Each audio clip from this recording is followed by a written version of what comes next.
গুরুত্বপূর্ণ সংবাদ। ভারত ও বাংলাদেশের একটি গুরুত্বপূর্ণ সীমা, আমাদের সীমা তারের জ্বালা হচ্ছে, আমাদের বেড়া জাল হচ্ছে আমাদের চিকেন স্নেক।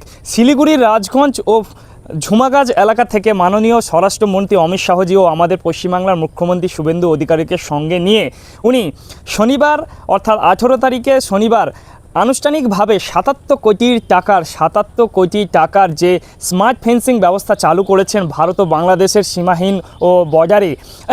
এই ব্যবস্থার মধ্যে আমাদের ভারতবর্ষ অনেক কিছু সুরক্ষিত থাকবে, এমনকি বাংলাদেশ থেকে চোরামাল এবং ভারতীয় চোরামাল যারা ব্যবসায়ী এবং যারা অরাজকতা এবং নৈরাজ্যকতা ছড়ানোর চেষ্টা করবে বাংলাদেশ থেকে এসে এবং ভারত থেকে গিয়ে, সঙ্গে সঙ্গে কাঁটা তারের যে বেড়াজাল সেখানে স্পর্শ করলে বিএসএফের সদর দপ্তরে খবর চলে যাবে। কারণ 77 কোটি টাকার প্রায় 14টি স্তরে স্তরে ভাগে বিভক্ত করে 77 কোটি টাকার আমাদের স্মার্ট ফেন্সিং ব্যবস্থা চালু করেছে আমাদের মাননীয় স্বরাষ্ট্রমন্ত্রী অমিত শাহজি ও পশ্চিমবঙ্গ মুখ্যমন্ত্রী শুভেন্দু অধিকারীর উদ্যোগে আনুষ্ঠানিকভাবে শনিবার ঘোষণা হয়ে গিয়েছে। এমনকি 500টি এলাকা এখনও পর্যন্ত 500 কিলোমিটার এলাকা এখনও পর্যন্ত বাজারে কাজ দ্রুত হারে সম্পূর্ণ করছে।